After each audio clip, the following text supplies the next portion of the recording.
আল্লাহর জমিনে আল্লাহর দ্বীন কায়েম করার জন্য যারা নিজেদের জান মালকে বিলিয়ে দিল, যেই লোকটা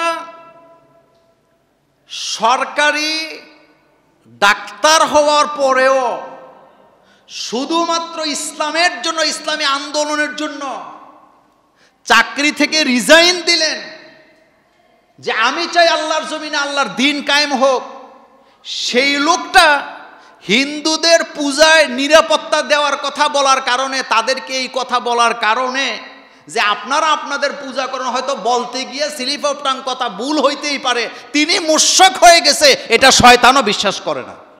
আব্বাসী হুজুরকে যদি ধর্মমন্ত্রী বানান, উনি কি শুধু মুসলমানের ধর্মমন্ত্রী তখন থাকবে না হিন্দুদেরও? তখন উনি পূজার সময় মন্দিরে যাইতে বাধ্য নাকি বাধ্য না? কথা, এ কথা সত্য না মিথ্যা? উনি তখন যাইতে দিব নি? তখন কিন্তু ফতুয়া চলবে না। গত কয়েকদিন যাবত বাংলাদেশে হিন্দুদের দুর্গা পূজা নিয়ে কিছু ইসলামিক নেতা বা বক্তাদের কথা নিয়ে, অথবা ইসলামিক নেতৃত্বে যারা আছেন তাদের বক্তব্য নিয়ে যার যার মতো করে যে যা ব্যাখ্যা পারতেছে দিতেছে, বলতেছে, মানে সবাই যেন মুফতি হয়ে গেছে। মনোযোগ আছে আপনাদের? সবাই যেন কি হয়ে গেছে? মুফতি হয়ে গেছে। সেটা কি? সেটা হলো বাংলাদেশের একটা ইসলামিক দলের একজন বড় লিডার, তিনি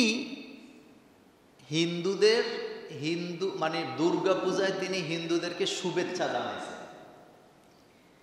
এখন কেউ কেউ বলতেছেন এই শুভেচ্ছা জানাবার কারণে ওনার ঈমান চলে গেছে, উনি এখন আর মুসলমান নাই, উনি শেষ, এক কথা উনি মুশরিক হয়ে গেছে।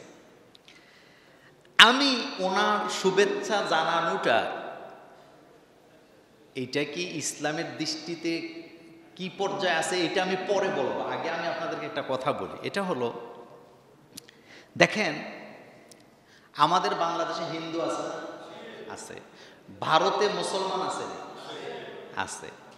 আবহমান কাল ধরে হিন্দুরা হিন্দুদের পূজা করতেছে, মুসলমানেরা মুসলমানের ঈদ কি করতেছে, রোজা করতেছে, কিন্তু কারোর সাথে কারো কোনো মারামারি আছে? কোনো দ্বন্দ্ব আছে? দ্বন্দ্ব হওয়াটা কি উচিত? উচিত না। ইসলামিক দলের যিনি লিডার, তিনি শুধু মুসলমানের নেতা নন, বর্তমানে তিনি কিন্তু বাংলাদেশের সকল ধর্মের নেতা হিসাবে এখন পরিচিতি পেয়েছে। আপনি মানেন চাই না মানেন, এটা আপনার ব্যক্তিগত ব্যাপার, কিন্তু ইনসাফের জায়গা থেকে কথা বলবেন। ডক্টর ইউনূস তিনি কিন্তু জাতে একজন মুসলমান, কিন্তু তিনি বাংলাদেশের প্রধান উপদেষ্টা। তো তিনি কি শুধু মুসলমানদের উপদেষ্টা না হিন্দু, বৌদ্ধ, খ্রিস্টান সবার উপদেষ্টা? তো মনে করেন জামাতে ইসলামের যিনি আমির, তিনি একজন নেতা, এবং বর্তমানে আপনারা জানেন পৃথিবীর সমস্ত যেই দেশের সাথে বাংলাদেশের সম্পর্ক আছে, সব দেশের রাষ্ট্রদূতেরা ওনার সাথে দেখা করে। কেন করে? কারণ উনি হচ্ছেন এখন বাংলাদেশের একজন কি টপ লিডারের নেতা, যার কথাকে বিদেশিরা গুরুত্ব দেয়। আচ্ছা, হিন্দুরা ওনার কাছে যায় না? বৌদ্ধিসেরা যায় না? যায়। উনি দুর্গা পূজার ব্যাপারে শুভেচ্ছা জানাবার পদ্ধতিটা হয়তো সঠিক হয় না, কিন্তু উনি যদি শুভেচ্ছা এভাবে না দিয়ে বলতেন যে আপনারা যারা হিন্দুরা পূজা করতেছেন, আপনারা পূজা করেন, আপনাদের যদি কোনো সমস্যা হয়, নিরাপত্তার অভাব হয়, তাহলে আপনারা আমাদেরকে বলবেন, আমরা আপনাদের সেই ব্যবস্থা কি করে দিব। কিন্তু মানুষ হিসাবে মানুষের ভুল আছে না? দেখেন, ইনসান যেটা বলেন, মানুষ, আরবিতে ইনসান, এই ইনসানের কিন্তু দুইটা অর্থ হয়। ইনসানের এক অর্থ হইল যারা ভুল করে, বলেন যারা, আবার ইনসানের আরেক অর্থ হইল যাদেরকে তৈরি করা হয়েছে কি দিয়া? ভালোবাসা দিয়া, মর্যাদা দিয়া, সম্মান দিয়ে। তাহলে আপনি ইনসান মানে মানুষ, মানেই মানুষের কি হয়? ভুল হয়। কিন্তু কেউ যদি স্লিপ অফ টাং তার একটু ভুল হয়ে যায়, বা আমরা কথা বলার মধ্যে সীমাবদ্ধতা আছে। আমরা যারা বক্তা আমাদের অনেক সময় ভুল হয় না, অনেক সময় না, প্রায় বলতে যাইয়া আমরা বুঝাইতে চাই একটা, বলে ফেলি আরেকটা। কারণ আমাদের কাছে তো ওহি আসে না, আমরা আমাদের কোরআন হাদিস স্টাডি করে মন মগজ দিয়ে আমরা বুঝে আপনাদেরকে বুঝাবার কি চেষ্টা করি। হয়তো ওনার শুভেচ্ছা দেওয়ার পদ্ধতিটা ভুল ছিল, কিন্তু হিন্দুদের নিরাপত্তা দেওয়ার দায়িত্ব আমাদের আসেনি। আমরা কি তাদেরকে মেরে ফেলবো? আমরা কি তাদের পূজায় বাধা দিব? অবশ্যই না। এখন আসেন আপনি আপনাদেরকে একটা কথা বলি। বাংলাদেশে ধর্মমন্ত্রী নামে একটা মন্ত্রী আসেনি? আছে। আচ্ছা, যিনি ধর্মমন্ত্রী বাংলাদেশের হন বা ধর্ম উপদেষ্টা হন, তিনি কি শুধু মুসলমান ধর্মের উপদেষ্টা না সব ধর্মের উপদেষ্টা?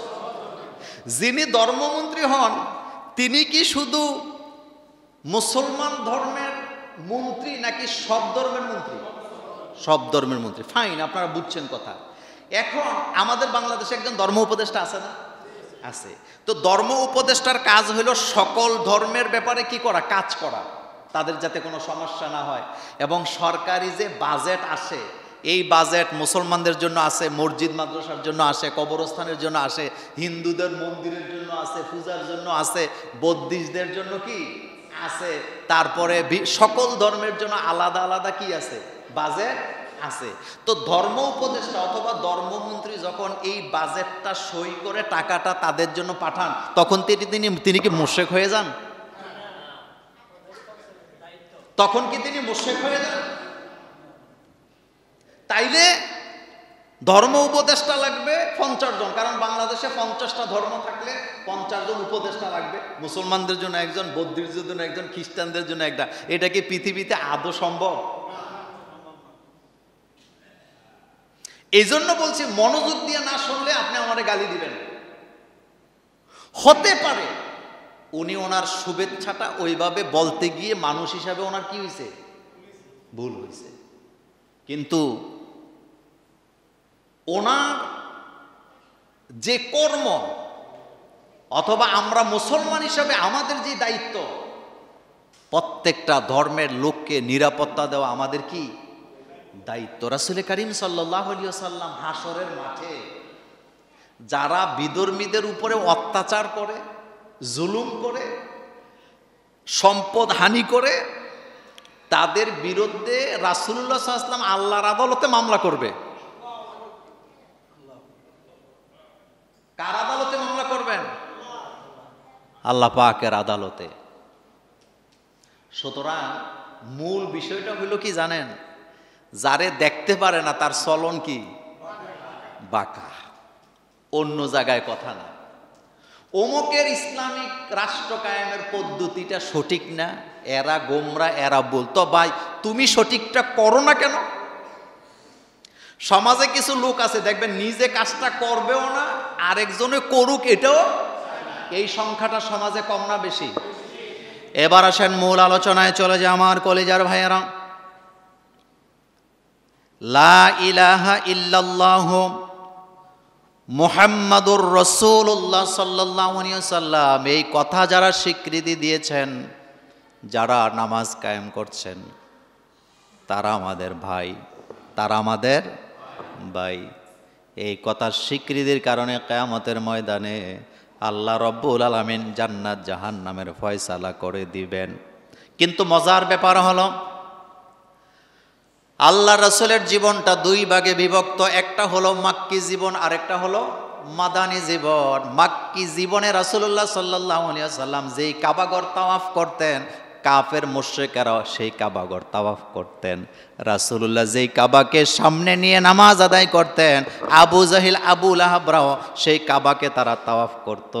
কিন্তু পার্থক্য হলো আল্লাহ রাসূল কাবাঘরের সামনে দাঁড়ায়া নামাজ আদায় করতেন আল্লাহর জন্য, আর কাফের মুশরিকেরা সেখানে দাঁড়ায়া তাওয়াফ করত তাদের কাবাঘরের ভিতরে রাখা মূর্তিগুলোকে খুশি করার জন্য। রাসূলুল্লাহ সাল্লাল্লাহু আলাইহি ওয়াসাল্লামের মাক্কি জীবনে কাবা ঘরের ভেতরে মূর্তি ছিল কয়টা? 360টা। বলেন কয়টা? তো রাসূল সাল্লাল্লাহু আলাইহি ওয়াসাল্লাম কাবা কাবাগরের ভিতরে মূর্তি, তো রাসূল কি কাবার দিকে ফিরে নামাজ আদায় করছে না অন্যদিকে? আচ্ছা বলেন তো, এখন রাসূল যেই কাবার ভিতরে মূর্তি, রাসূল সে কাবার দিকে ফিরে নামাজ আদায় করতেছেন, তাহাজ্জুদ করতেছেন, নফল নামাজ পড়তেছেন, তো রাসূল কি মূর্তিরে সেজদা দেয় না আল্লাহকে সেজদা দেয়?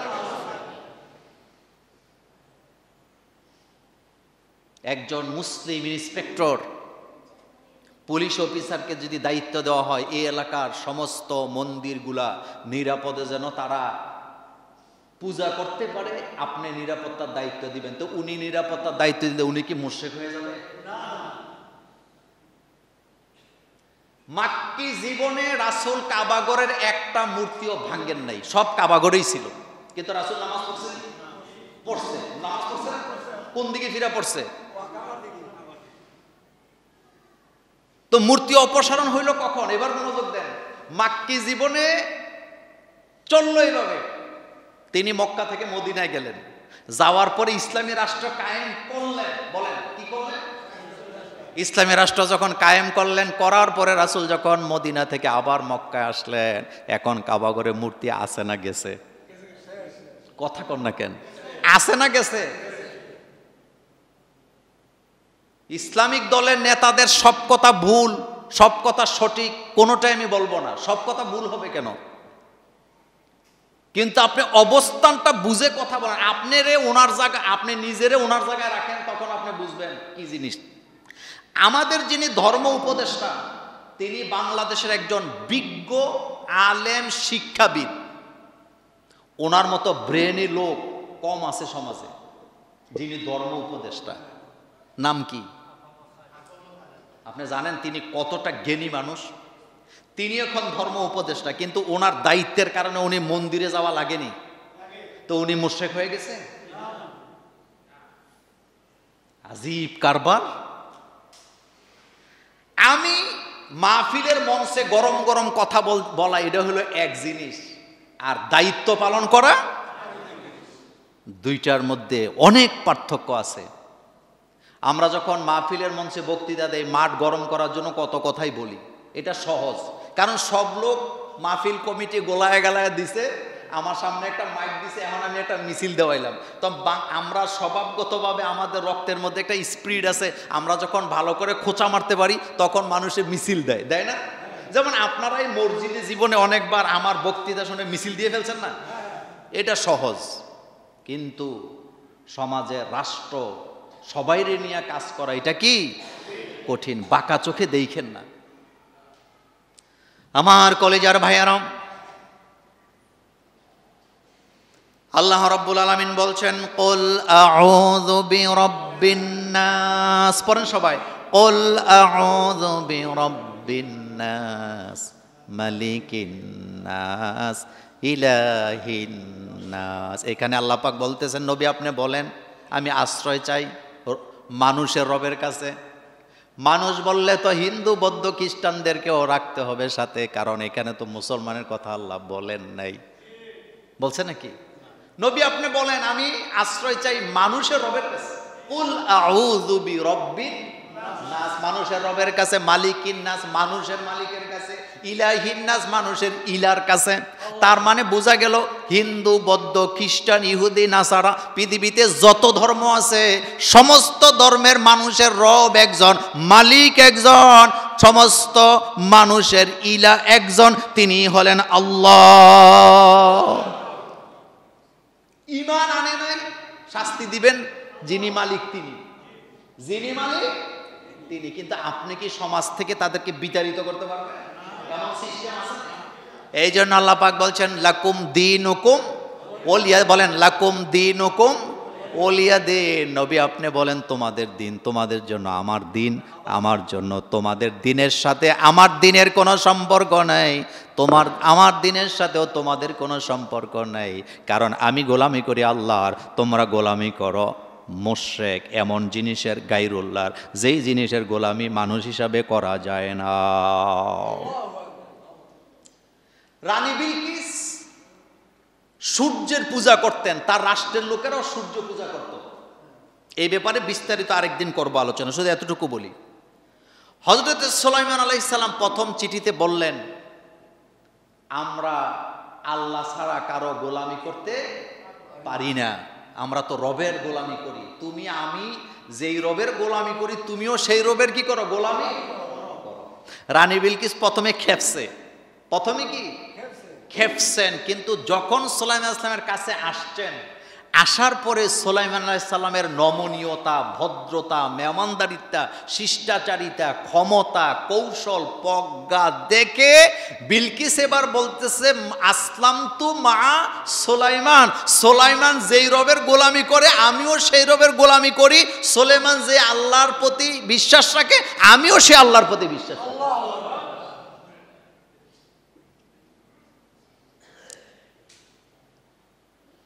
আমাদের কুমিল্লাতে হিন্দু আছে না, তারা যে তাদের পূজা, যেমন আমার বাসার পাশে 300 বছর আগের একটা মন্দির আছে, কালী মন্দির। আমার একদম বাসার পাশে বলতে একেবারে লাগালাগি। ওই এলাকায় মসজিদও কি 100 গজ দূরে মসজিদ আছে। তারা তাদের পূজা করতেছে, ওরা ওদের কি করতেছে। ওই দিন আবার এক জায়গায় দেখলাম জমিন একটাই, এভাবে ভাগ করা, এই পাশে মন্দির, এই পাশে কি মসজিদ। তারা বললেন বছরের পর বছর 50-100 বছর ধরে এভাবে চলতেছে। তারা তাদের পূজা করতেছে, আমরা আমাদের ইবাদত করতেছে, আমাদের মধ্যে কোনো দ্বন্দ্ব কি নাই।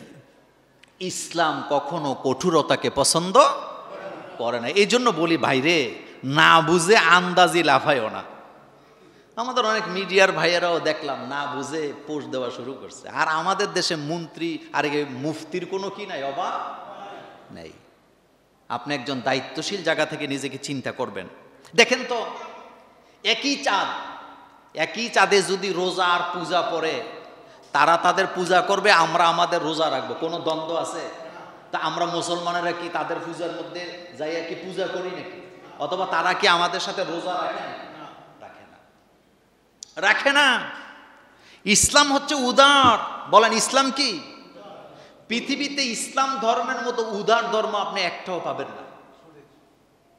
কিন্তু কিছু কিছু ভাইয়ের এতটা উগ্র, মনে হয় যেন তারা সব কি বুঝা, সব তারাই বুঝে, পৃথিবীতে আর কেউ কিচ্ছু।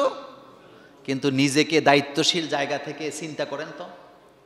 আমি আপনাদেরকে বলি, জিনারা সমানে ফতুয়া দিচ্ছেন যে তিনি মুশরিক হয়ে গেছে, এই হয়েছে সেই হয়েছে, ওনারে যদি বাংলাদেশের ধর্ম উপদেষ্টা বানান, তো হিন্দুদের জন্য, বৌদ্ধদের জন্য যে বাজেট সরকারের খাতে আছে, উনি কি এটা বাতিল করতে পারবে? এটার পক্ষে উনি সই দেওয়া লাগবে কি লাগবে না? তো তখন কি উনি মুশরিক হয়ে যাবে?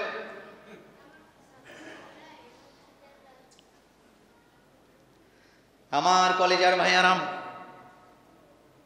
সেজন্য আমাদেরকে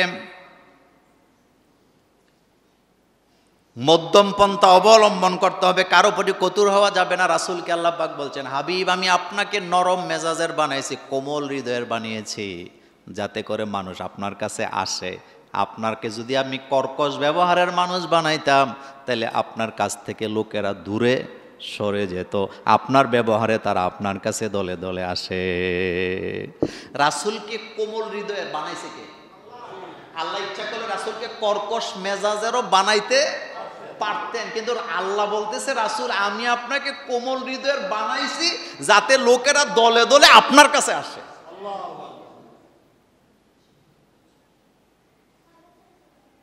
এই জন্য মানুষের ধূস ধরা না, কাজ করেন। আপনি কি করছেন সমাজের জন্য, আপনি কি করছেন রাষ্ট্রের জন্য, সেটা আগে বিচার করেন। আমি কি করি সেটা আগে বিচার করেন। রোজা এই পিঠ ওই পিঠ, এই কথার দ্বারা উনি কি বুঝাইছে? উনি বুঝাইছে যে একই মাসে যদি পূজা আর রোজা পড়ে, তারা তাদের পূজা করে, আমরা আমাদের রোজা করি, আমাদের মধ্যে কোনো ঝগড়া নাই, মারামারি নাই। আপনাদের ঝুমুরে হিন্দু আছে না? আপনারা কোনোদিন তাদের বাধা দিছেন? দেন নাই। কেন বাধা দিবেন? কেন দিবেন? তার কাছে এটা ভালো লাগে। আপনার দায়িত্ব হলো তাওহীদের দাওয়াত তাদেরকে দেওয়া, নাকি? যে গ্রহণ করবে সে আল্লাহর কাছ থেকে মুক্তি পাবে, যে গ্রহণ করবে না তার জবাব কার কাছে দিবে? পৃথিবীর ইতিহাসে পিডাইয়া কোনো মুসলমান কেউ বানাইছে আজ পর্যন্ত কেউ বলতে পারবে? আমার কলিজার ভাইয়েরা, রাসূল করিম সাল্লাল্লাহু আলাইহি সাল্লাম বলেছেন 7টা জিনিসের নিকটে যে যাবে, রাসূল সাল্লাল্লাহু আলাইহি ওয়াসাল্লাম বলছেন খবরদার 7টা জিনিসের কাছেও তোমরা যাবা না। আল্লাহ রাসূল বলছে তাইলে তোমরা ধ্বংস হয়ে যাবা। কয়টা 7টা কাজের কাছেও তোমরা যদি যাও তাইলে ধ্বংস হয়ে যাবা। 1 নম্বরে আশরিকু বিল্লাহ, খবরদার আল্লাহর সাথে শিরিক করা যাবে না। বলেন কার সাথে শিরিক করা যাবে না? 2 নম্বরে ওয়াসসিহর, জাদুর কাছে যাবা না, কালো জাদুর কাছে যাবা না। 3 নম্বরে ওয়াকাতলুন নাফসি, কাউকে হত্যা করবা না। এরপরে 4 নম্বরে আল্লাহ নবী বললেন ওয়া আকলুর রিবা, সুদ খাওয়া যাবে না। 5 নম্বরে আল্লাহ নবী বলেন ওয়া আকলু মালিল ইয়াতিম, খবরদার এতিমের মাল খাওয়া যাবে না। এরপরে 6 নম্বরে আল্লাহ নবী বললেন যুদ্ধের ময়দান থেকে পলায়ন করা যাবে না। 7 নম্বরে সতী সাধবী নারীর প্রতি অপবাদ দেওয়া যাবে না। যেই জাতি যেই সমাজের লোকেরা এই 7টা কাজের সাথে জড়িত থাকবে, ওই জাতি ওই ব্যক্তি ওই সমাজ ধ্বংস হয়ে যায়। ওই সমাজ কি হয়ে যায়? ধ্বংস হয়ে যায়। আল্লাহর জমিনে আল্লাহর দ্বীন কায়েম করার জন্য যারা নিজেদের জান মালকে বিলিয়ে দিল, যেই লোকটা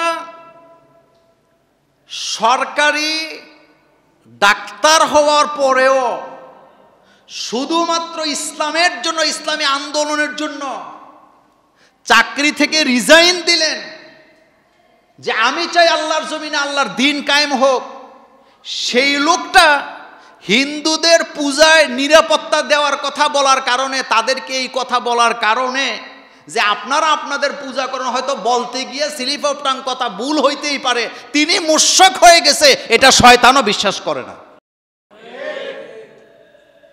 এটা বিশ্বাস করার কোনো কারণ নেই, কারণ এটা আপনার দায়িত্ব। আমাদের এই ইউনিয়নে একজন চেয়ারম্যান আছে না, উনি জাতে মুসলমান না হিন্দু? তো উনি কি শুধু মুসলমানের চেয়ারম্যান না সবার চেয়ারম্যান?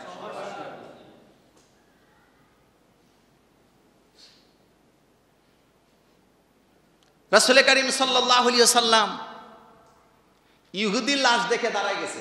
বলেন এই হাদিস কি সহি নাকি নকল? কার লাশ দেখে দাঁড়াইছে? ইহুদির লাশ। তা আপনি বলবেন যে রাসূল সাল্লাল্লাহু আলাইহি ওয়াসাল্লাম ইহুদির লাশ দেখে দাঁড়াইলো কেন, এটা রাসূল আস্তাগফিরুল্লাহ নাউযুবিল্লাহ, এটা রাসূল ঠিক করেন, এরকম বলতে পারবেন নাকি? রাসূলকে সাহাবায়ে কেরাম বলেন রাসূল আপনি দাঁড়ায় গেলেন, এটা তো ইহুদির লাশ। রাসূল বলেন হোক না ইহুদি, কিন্তু সে তো মানুষ, আমি মানুষ হিসাবে তাকে সম্মান দিলাম।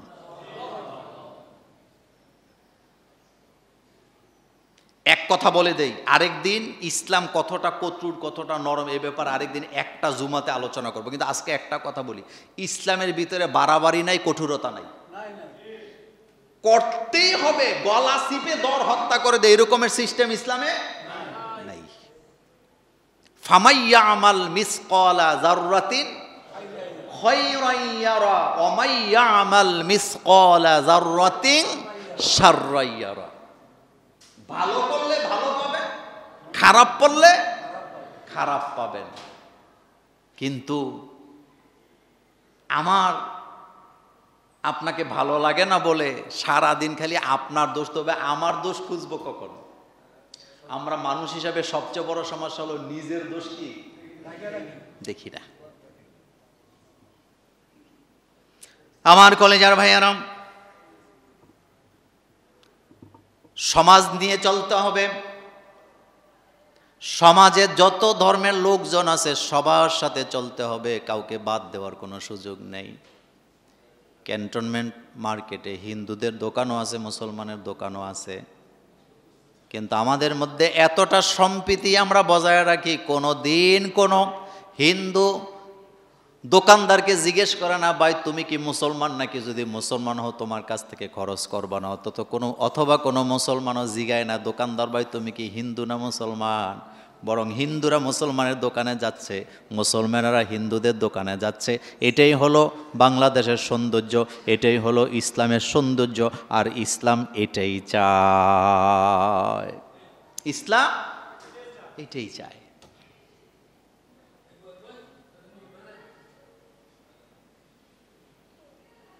রাসূল করিম সাল্লাল্লাহু আলাইহি ওয়াসাল্লাম সহিহ মুসলিমের হাদিসে বলেছেন, পাড়া প্রতিবেশীর সাথে 3টা কাজ করবা না। এখানে ধর্মকে বিভক্ত করা হয় নাই, পাড়া প্রতিবেশী। বলেন বলেন কাদের সাথে? আল্লাহর নবী বললেন পাড়া প্রতিবেশীর সাথে 3টা কাজ করবা না।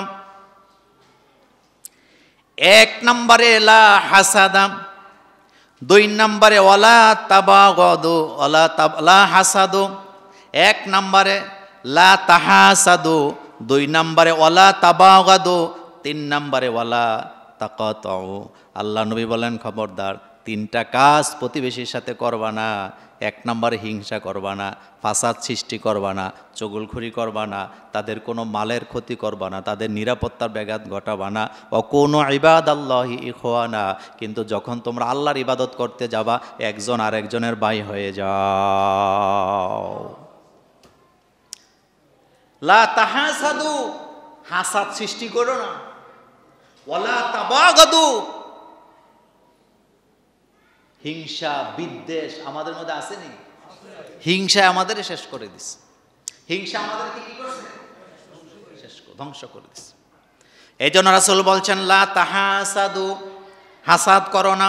ওয়ালা তাবাগাদু ওয়ালা তাকাতাউ ওয়াকুনু ইবাদাল্লাহি ইখওয়ানা, তোমরা একে অপরের ভাই হয়ে যাও আল্লাহর গোলামি করার ব্যাপারে। আমার কলিজার ভাইয়েরা, আল্লাহর নবী বললেন এই দুনিয়াকে যদি সুন্দর করে সাজাতে চাও, তোমার রাষ্ট্র যদি সুন্দর করে সাজাতে চাও, তাহলে যাদেরকে তোমরা ক্ষমতায় দেখতে চাও তাদের কোয়ালিটি লাগবে 4টা। জোরে বলেন কয়টা?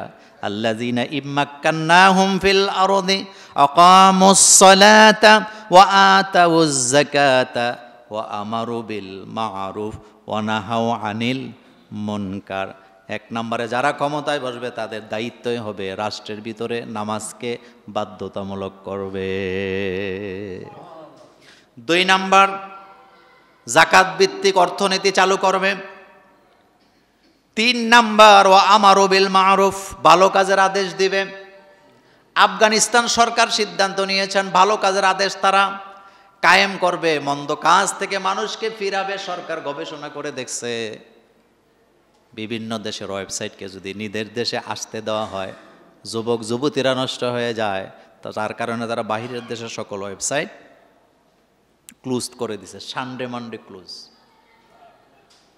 ভালো হয়েছে না খারাপ হয়েছে? অবশ্যই ভালো হয়েছে। এই ল্যাংটা সিনেমা দেখতে দেখতে যুবক যুবতী নষ্ট হয়েছে এমন ঘটনা কি 1টা 2টা? এগুলি সব বাইরের থেকে আসে।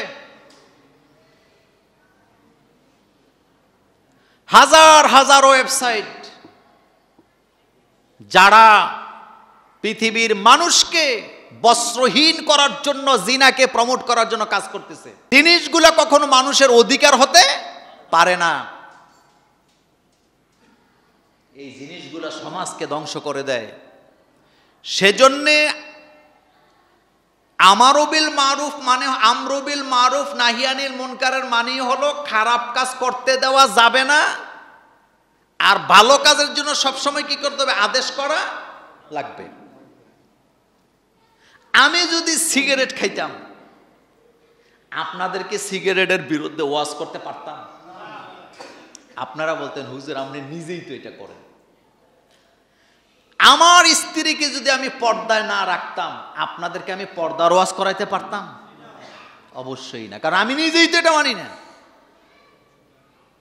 এই জন্য নিজে আগে মানতে হবে, তারপরে অন্যর জন্য কি করতে হবে? ওয়াজ করতে হবে। আমার কথা বলায়, ভাষায়, বক্তৃতায়, স্লিপ অফ টাং, অথবা আমার জ্ঞানের সীমাবদ্ধতা, অথবা আমার মগজের সীমাবদ্ধতার কারণে 2-1টি কথা যদি আমার ভুলও হয়ে যায়, তার মানে কি এটা দাঁড়ায় যে আমার সব কথাই ভুল ছিল?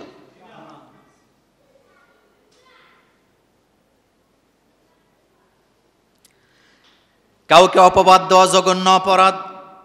অপবাদ আসেনি? এগুলো অপবাদ না? অপবাদ। কাউকে অপবাদ দেওয়া জঘন্য অপরাধ। কারো জান মাল ইজ্জত নষ্ট করা যাবে না, এটা হারাম। রাসূল করিম সাল্লাল্লাহু আলাইহি সাল্লাম সহিহ মুসলিমের হাদিসে বলেছেন, কুল্লুল মুসলিমি আলাল মুসলিমি হারামুন, এক মুসলমান আর এক মুসলমানের জন্য কিছু বিষয় আছে হারাম। এক নম্বরে দামুহু, তার রক্ত, ও মালুহু, তার মাল, ও ইরদুহু, তার ইজ্জত। একজন মুসলমান আর এক মুসলমানের রক্ত হরণ করতে পারবে না, তার মাল হরণ করতে পারে না, তার ইজ্জত নষ্ট করতে পারে না। কিন্তু এই তিন কাজে আমরা চ্যাম্পিয়ন হয়ে আছি। আলেমরা কি আলেমদের ইজ্জত ছাড় দেনি? কথা কর না কেন? দেখবেন বক্তা একজনে আরেকজনের ভুল পাইলে ছোলা এলায়, পীর একজন আরেকজনকে ছোলা এলায়। এক ডাক্তারের কাছে আরেক ডাক্তারের প্রেসক্রিপশন দিলে চেহারা ডাইরেক্ট বলে দেয় এটা কোনো চিকিৎসাই নেই, বলেনি। হুজুরদেরটা প্রকাশ্যে আসে, ওনাদেরটা যেহেতু চেম্বারের ভিতরে হয় এজন্য প্রকাশ্যে আসে না।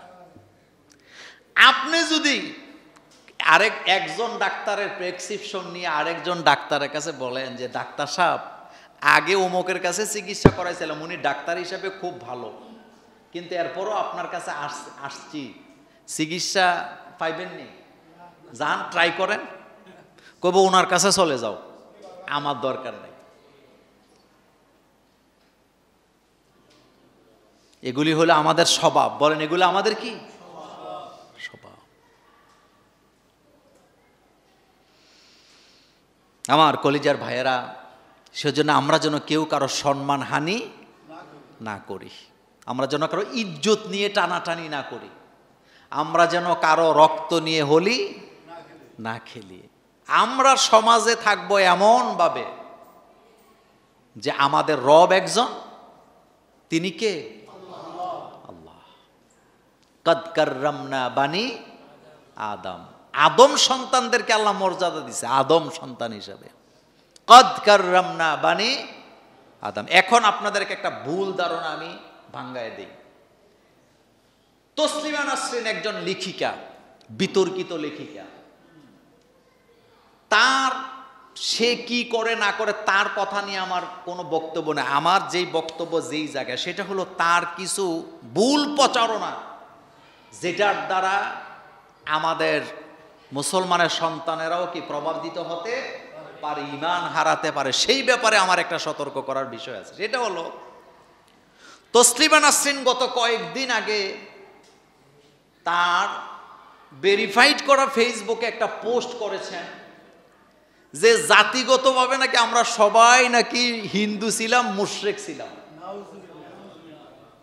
পরবর্তীতে নাকি আমি মুসলমান আমরা হইছি। সুতরাং এটার কোনো ভিত্তি নাই, জাতিগতভাবে যে যেই ধর্মই করুক সবাই হিন্দু, যেহেতু পূর্বপুরুষরা হিন্দু ছিল। মনোযোগ আছে আপনাদের? আচ্ছা, এখন আমি আপনাদের কাছে একটু মূলে নিয়ে যাই।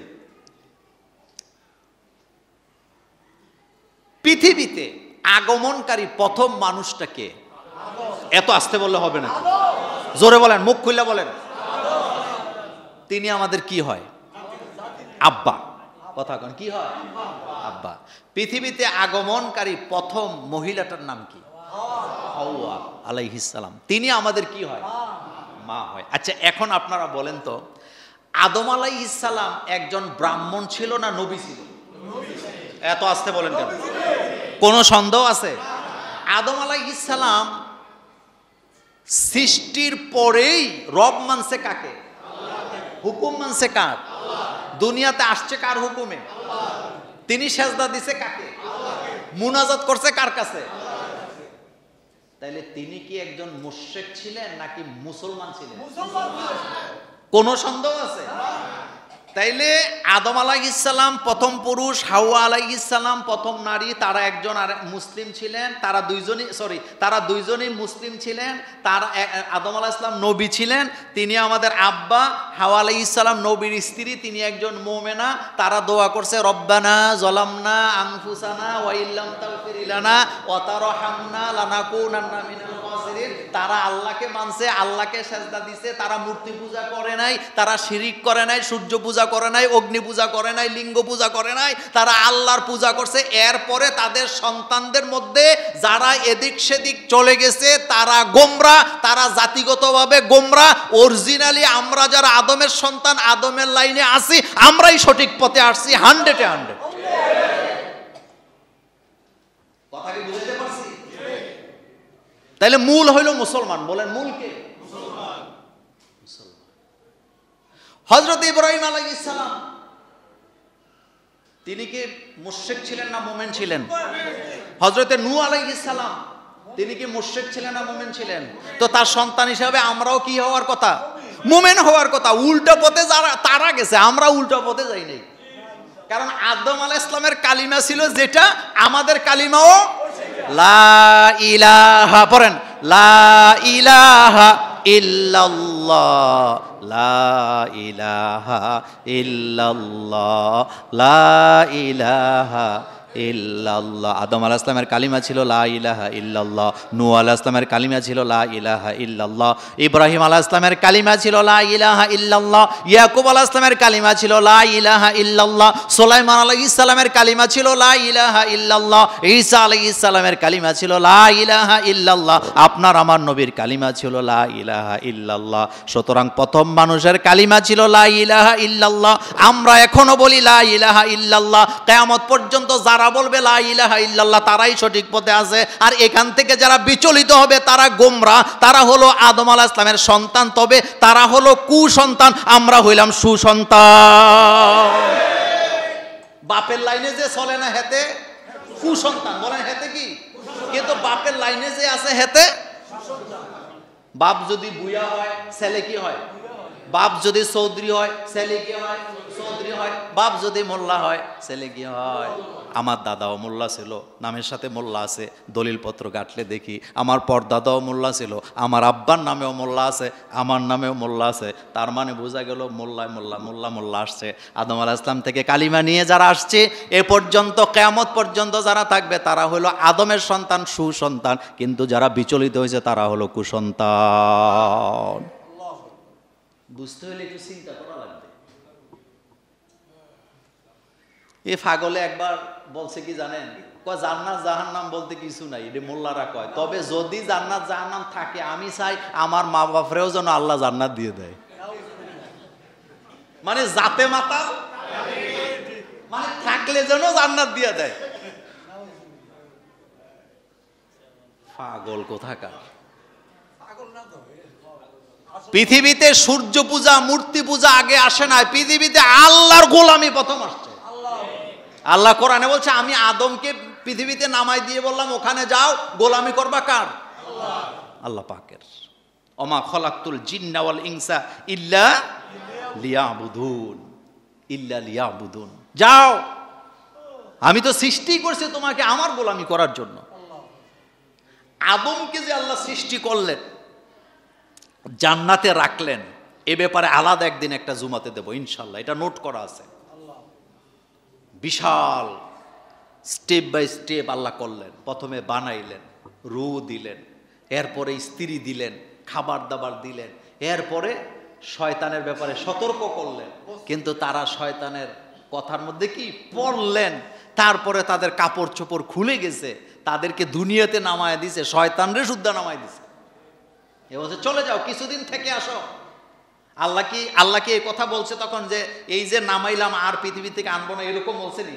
আল্লাহ আদমকে বলছে কিছুদিন সেখানে থাকবা, তবে ওখানে থেকে যদি আমার গোলামি করতে পারো আবার তোমাদেরকে জান্নাতে জায়গা করে দাও। আমরা সকল ধর্মের লোকদের নিরাপত্তা দেব, তাদের সাথে আমরা সমাজে সমানভাবে কি করব? বাস করব, তাদের কোনো ক্ষতি করব না, তাদের জমি কম দামে কিনবো না, তাদেরকে দোকান থেকে বিতাড়িত করব না, তাদের ধর্মে বাধা দেব না। তাদেরটা তারা করবে, আমাদেরটা আমরা করব। কিন্তু আমার কাঁধে যদি দায়িত্ব আসে, আমি আমার দায়িত্ব পালনে অবহেলা করব না। আমাকে যদি আল্লাহ, কথার কথা বলে, আমারে যদি আল্লাহ বাংলাদেশের ধর্মমন্ত্রী বানায়, তা আমি হিন্দুদের মন্দিরের জন্য বাজেট আসলে আমি কি এটা কেটে দিতে পারবো? আব্বাসী হুজুরকে যদি ধর্মমন্ত্রী বানান, উনি কি শুধু মুসলমানের ধর্মমন্ত্রী তখন থাকবে না হিন্দুদেরও? তখন উনি পূজার সময় মন্দিরে যাইতে বাধ্য নাকি বাধ্য না? কথা, এ কথা সত্য না মিথ্যা? উনি তখন যাইতে হইব নি? তখন কিন্তু ফতুয়া চলবে না। এই জন্য দায়িত্বশীল জায়গা থেকে কথা বলতে হবে। এটা কঠিন জায়গা, এই জায়গা বড় কি, এটা কঠিন। ওই যে আমি মিম্বরে বসলাম, তাসবি জপলাম, এটা এই জিনিসটা যত সহজ, সমাজে মানুষের জন্য কাজ করা এটা কি এত সহজ?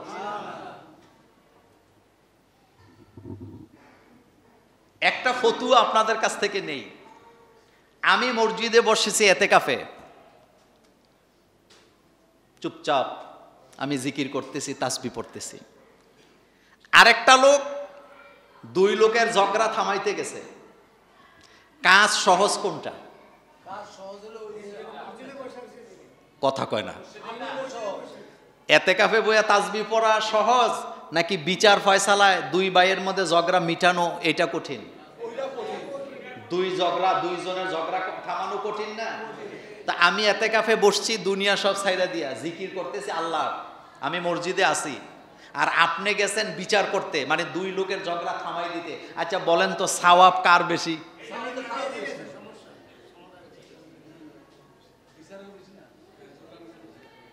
আমি মসজিদের ইমাম, আমি হইলাম মসজিদের ইমাম, নামাজ পড়াচ্ছি, কুরবানির কথা বলতেছি, রোজা রাখবেন বলতেছি, আর আরেকটা লোক হইল পুরা সমাজের ইমাম, মানে নেতা। কাজ কি আমারটা কঠিন না ওনারটা কঠিন? কারণ ওনার সমাজে হিন্দু আছে, বৌদ্ধিস্ট আছে, খ্রিস্টান আছে, নামাজি আছে, বেনামাজি আছে, চোর আছে, ডাকাইত আছে, হাইজেকার আছে, নেশাখুর আছে, জুয়াখুর আছে, সবগুলারে নিয়ে ওনার চিন্তা করা লাগে। আর আমি এখানে চিন্তা করি শুধু ওই লোকদেরকে নিয়ে যারা অলরেডি আমার সাথে নামাজ পড়তেছে। আমার চেয়ে হাজার গুণ কঠিন হলো ওনার কাজ। কথা কি সত্য?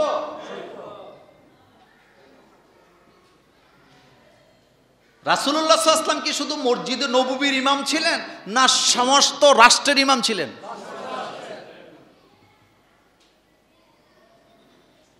তিনি সবাইকে নিয়ে কাজ করছেন, সবাইকে নিয়ে। আমি জানি যে এই আজকের এই জুমার খুতবায় আমাকে নিয়ে নেট দুনিয়া তোলপাড় হবে, হোক, আগেও কতবার হয়েছে, কিন্তু এগুলা দেখার আমাদের সময়। আপনারা অনেকে দেরিতে আসছেন, শেষমেশ আরেকটা কথা বুঝাই দিই, যেটা শুরু করছিলাম আলোচনাটা। মুহাম্মদ সাল্লাল্লাহু আলাইহি ওয়াসাল্লাম কি শুধু মুসলমানদের নবী না সবার নবী? মুহাম্মদ সাল্লাল্লাহু আলাইহি ওয়াসাল্লাম কি শুধু মক্কার নবী না সারা পৃথিবীর নবী? আল্লাহ কি শুধু মুসলমানের আল্লাহ না সবার আল্লাহ? আল্লাহ কি শুধু মুসলমানের রব না সবার রব? এই কথাগুলি কোরআনে আছে নি? ওয়ামা আরসালনাকা ইল্লা রাহমাতাল লিল আলামিন। এই জায়গায় বলছে নবী সবার জন্য আপনি রহমত। আর আল্লাহ বলতেছে কুল আউযু বিরাব্বিন নাস, মালিকিন নাস, ইলাহিন নাস। নবী আপনি বলেন, আপনি আশ্রয় চান কার কাছে? মানুষের রবের কাছে। আপনি আশ্রয় চান মানুষের মালিকের কাছে, আপনি আশ্রয় চান মানুষের ইলার কাছে। তো তাইলে বোঝা গেল মানুষ বললে কি শুধু মুসলমান বুঝায় না সব ধর্মের লোকদেরকে বোঝায়? বনি আদম বললে কি শুধু মুসলমান বুঝায় না সব ধর্মের লোক বুঝায়? আল্লাহ পাক তো এইভাবেই সৃষ্টি করছেন। ঈমান আনবে মর্যাদা আছে, ঈমান আনে নাই মর্যাদা কি? একজন হিন্দু বোন ডক্টর জাকির নায়েককে একটা প্রশ্ন করছিল, সেটা হলো যে ডাক্তার জাকির নায়েক, আপনারাই শুধু কাবাগরে যান মুসলমানেরা, কিন্তু আমরাও তো মানুষ, আমরা কাবাগরে যাইতে পারি না কেন? তো ডাক্তার জাকির নায়েক হাসি দিয়ে বলেছিলেন যে বোন, আপনিও ভারতের নাগরিক, যারা আর্মিতে চাকরি করে তারাও কি ভারতের নাগরিক, তো আপনি ক্যান্টনমেন্টে যাইতে পারেন না কেন? কয় কেমনে যাব, আমি তো ওই জায়গায় নাম লেখাই নাই। তো ডাক্তার জাকির নায়েক বলছে কাবাগরও আপনার জন্য উন্মুক্ত, শুধু নাম লেখাইতে হবে। আর নাম লেখানো হলো লা ইলাহা মুহাম্মাদুর সাল্লাল্লাহু আলাইহি ওয়াসাল্লাম। যারা ঈমান আনছে তারা জান্নাতে যাবে, যারা ঈমান আনে নাই তারা জাহান্নামে যাবে। এই কথা কার? তো তারা বলবে আমরাও তো মানুষ, জান্নাতে কেন যাইতে পারবো না? ওই তুমি নাম লেখাও নাই, আগে নাম লেখাও। আর নাম লেখাইতে হলে কালিমা পড়া লাগে। বলেন কি লাগে? কালিমা পড়া লাগে।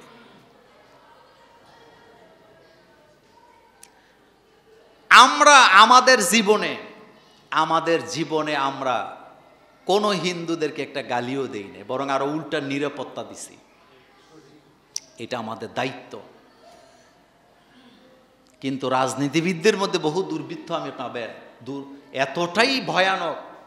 অমুসলিমদের জায়গা দখল করে পার্টি অফিস বানায় রাখছে, নিজে দোকান বানায় রাখছে, বাড়ি বানায় রাখছে, এমন ঘটনাও কি? আপনি আদালতে যান, জমি জমার মামলাগুলা দেখেন, যাইয়া ওখানে যাইয়া দেখবেন কত হিন্দুর জায়গা কত বড় বড় লিডাররা দখল করে রাখছে। কথা সত্য না মিথ্যা?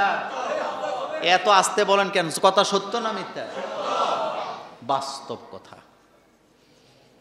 আমাদের ঝুমুরে আমাদের দুই পাশেই তো অনেক হিন্দু, কথা ঠিক না?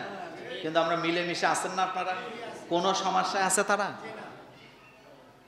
অথবা এই 3 বছর ধরে যারা আমার বক্তব্য শুনছেন, কোনোদিন কি আকারে ইঙ্গিতেও বলছি যে তাদের একটু কষ্ট দিবেন, নাকি উল্টা বলছি যে তাদের সমস্যা হইলে আমাকে বলবেন, আমরা দেখব তাদের সমস্যা যেন আমরা সমাধান করতে পারি?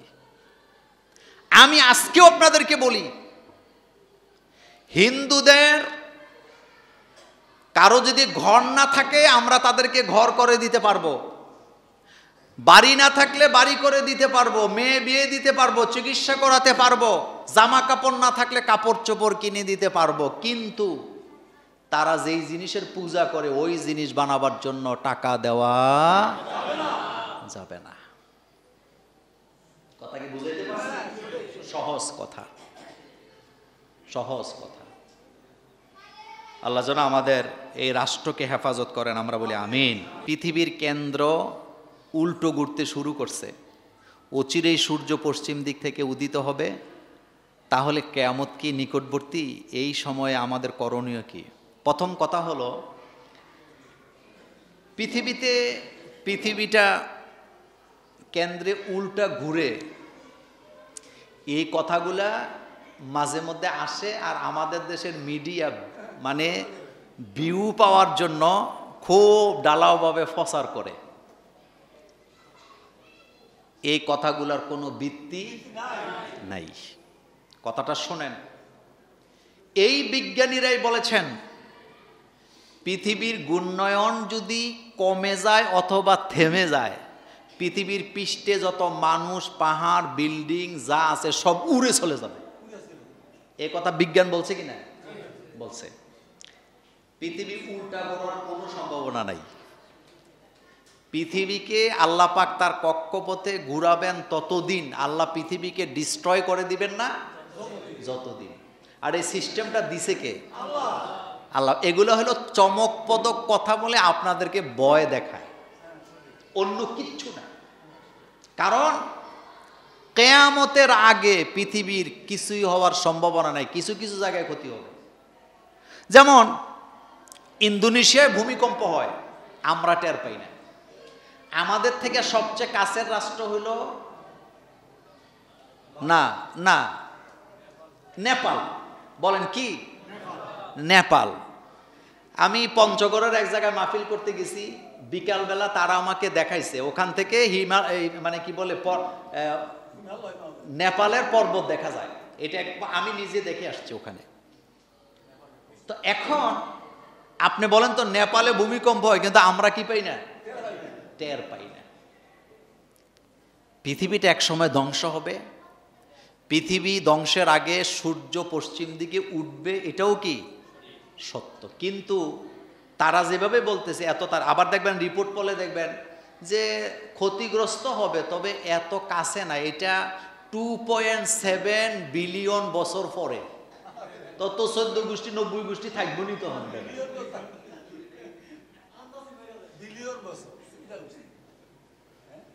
আল্লাহ পাক বলছেন আম্মা ইয়াতাসাআলুন আনিন নাবাইল আযীম। কি নিয়ে একজন আরেকজনকে প্রশ্ন করো? কি সংবাদ নিয়ে? আমি এই ব্যাপারে তোমাদেরকে জানায় দেব। কিন্তু এটা কখন হবে?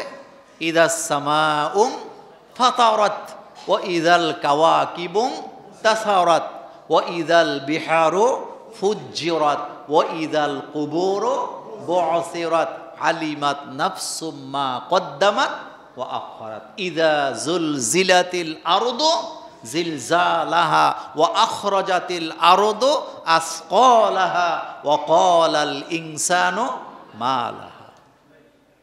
এটা অনেক দূর। কিয়ামত কবে হবে আল্লাহ আল্লাহ রাসূল বলে নাই, আলামত বলেছেন। কি বলেছেন?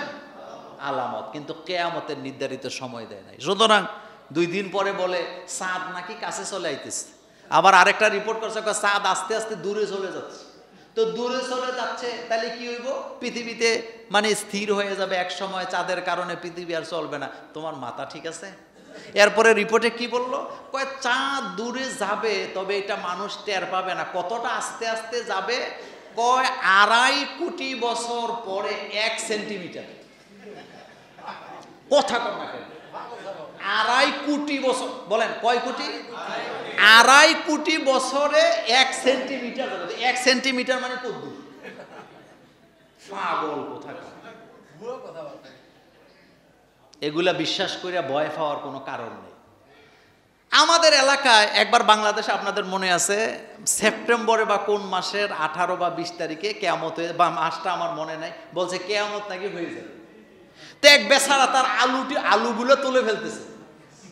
তার বউ বলতেছে তুমি আলু তুলে ফেলতেছো, আলু তো এখনো পাকে নাই, ঠিক মতো বড় হয় নাই। কয় চুপ থাক, জানোস না বিজ্ঞানীরা বলছে কয়দিন পরে কিয়ামত হয়ে যাব। তো আলু আর থাইকা লাভ কি, আগে খাইয়া যায়। কিয়ামত হইছে নি?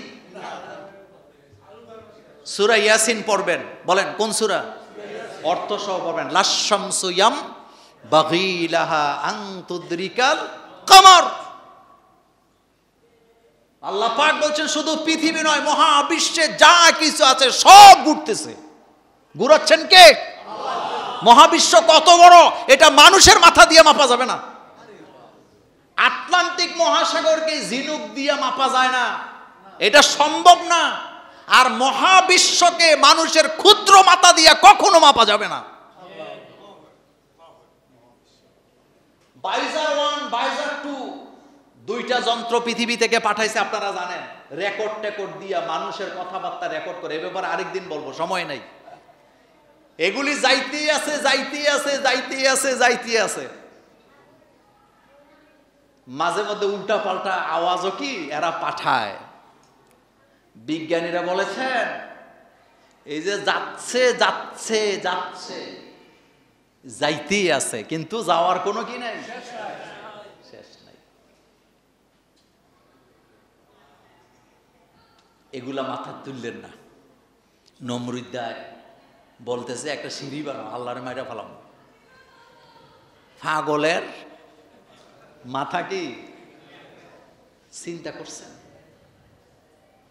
2টা যান পাঠানো হয়েছে উপরের দিকে, মানে তাদের চিন্তাটা এরকম যে এই ভাইজার 2 বা 1 এরা একটা সময় যাইতে যাইতে কোনো না কোনো গ্রহের মধ্যে যে নামবে।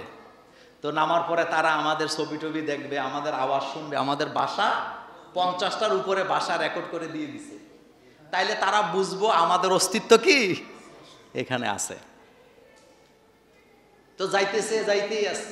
প্রতি সেকেন্ডে কত হাজার মাইল বেগে এটা যাচ্ছে, কিন্তু যাওয়ার কোনো কি নেই, শেষ নাই। তারা বলতেছে যেতে যেতে যেতে যেতে এক সময় তার সাথে আমাদের আর কোনো যোগাযোগ হবে না। না হোক তাতে কি, সে যদি একটা সময় কোথাও না কোথায় যে নামে, তাহলে তারা জানবো আমাদের অস্তিত্ব আছে।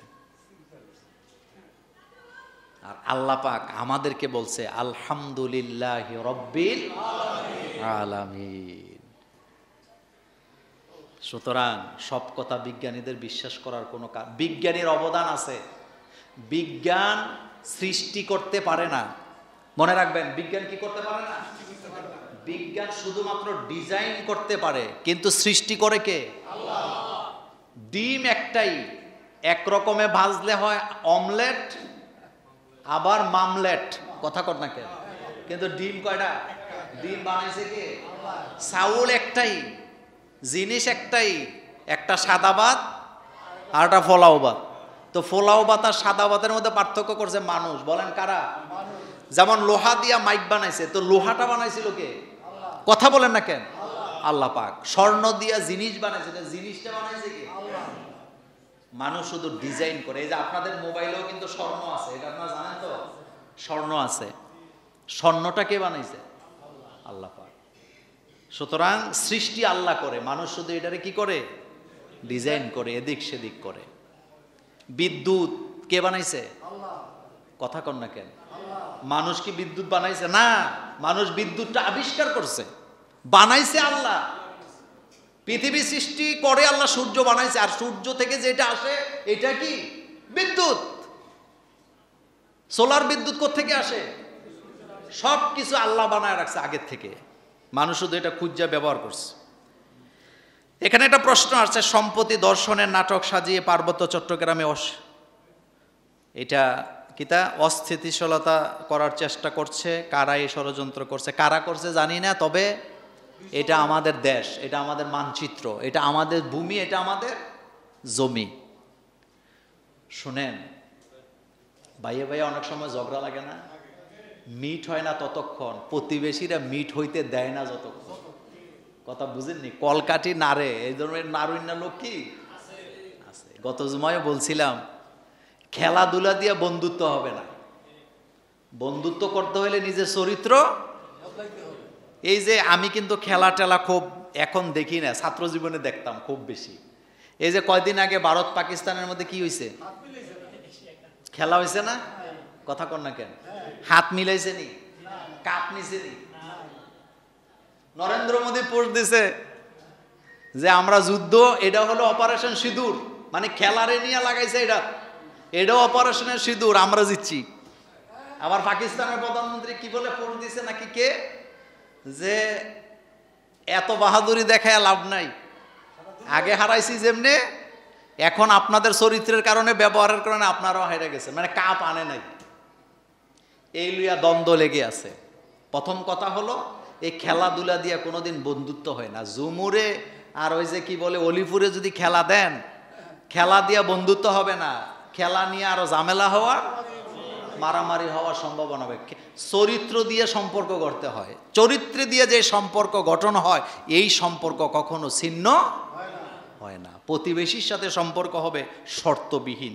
তো যাই হোক, চট্টগ্রাম বা পার্বত্য চট্টগ্রাম যেটাই বলেন, এটা আমাদের দেশের কি অংশ, এটাকে রক্ষা করা আমাদের কি দায়িত্ব। সুতরাং ওরা ওখানে সেনা বাড়াইতে বলছে, আমরাও এটা মনে করি যে বাড়ানো দরকার, নিজের মানচিত্রকে নিজে ঠিক রাখা। শেষ কথা, এখনো অনেক আলেম ইসলাম বিরোধীদের সাথে হাত মিলাচ্ছে। তারা কি ইসলামের বিজয় চায় না? ইসলামের বিজয় চায় কি না চায়, এটা আপনারা বিচার করবেন। কিন্তু আমরা চাই জমিন আল্লাহর, আইন চলবে কার? কারণ এ কথা আমরা বলি না, এ কথা কার? মোল্লার না আল্লাহর। মিলেমিশে চলি আমরা, আমাদের মধ্যে কোনো দ্বন্দ্ব নাই। কোনো আলেম যদি অন্যদিকে যায়, আমরা এটা নিয়ে ফতুয়াবাজিও করতে কি নাই, রাজি নাই। কারণ রাজনীতিতে শেষ বলে আজকের বন্ধু কালকের কি, বলেন আজকের বন্ধু কালকের কি, এটা রাজনৈতিক কারণে হয়। 25 বছর ধরে যে দুই দলের মধ্যে বন্ধুত্ব ছিল, এটা কি সত্য না মিথ্যা? এটা আমার দেখা জীবন। 25 বছর ধরে বিএনপি জামাত ইসলাম কি এরকম ভাই ভাই, একটারা ছাড়া আরেকটা বাঁচে না, একজনের ছাড়া আরেকজন খায় না। কিন্তু এখন কি বলেন, এখন কি? এটা রাজনৈতিক খেলা, এটা রাজনৈতিক কি, কে কখন বন্ধু হবে শত্রু হবে আমরা কি জানি না। সুতরাং এগুলি নিয়ে আমরা নিজেদের মধ্যে তর্ক। আমি সবসময় একটা কথা বলি, রাজনীতি নিয়ে কখনো তর্ক করতে করতে ঝগড়া করবেন না। কারণ আপনি যে রাজনীতি নিয়ে ঝগড়া করেন, এইটার মধ্যে শেষ বলতে কিছু নাই। এটা চলবে কিয়ামত পর্যন্ত, এটা চলবে কিয়ামত পর্যন্ত। এটা খেলা, ক্ষমতার দ্বন্দ্ব, এটা কখনো শেষ হয় না। আজকে যাদেরকে শত্রু ভাবছেন, একদিন হতে পারে তারা আপনার কি হবে, বন্ধু হবে, মিত্র হবে। এগুলি নিয়ে বাড়াবাড়ির দরকার নেই। আপনার কাছে যেই দল ভালো লাগে আপনি গোপনে তারে ভোট দিয়ে দিবেন, আমার কাছে যেটা ভালো লাগে আমি তারে ভোট দিব। কিন্তু মারামারি করতে হবে, এটা নিয়ে চা খাইয়া খেপাখেপি করতে হবে, মারামারি করতে হবে, গালাগালি করতে হবে, মাইরা ফেলবো ধৈরা ফেলবো, এগুলো কি? এগুলা কোনো মানুষের কাজ হতে, আল্লাহ যেন আমাদেরকে কবুল করেন, আমরা বলি আমিন।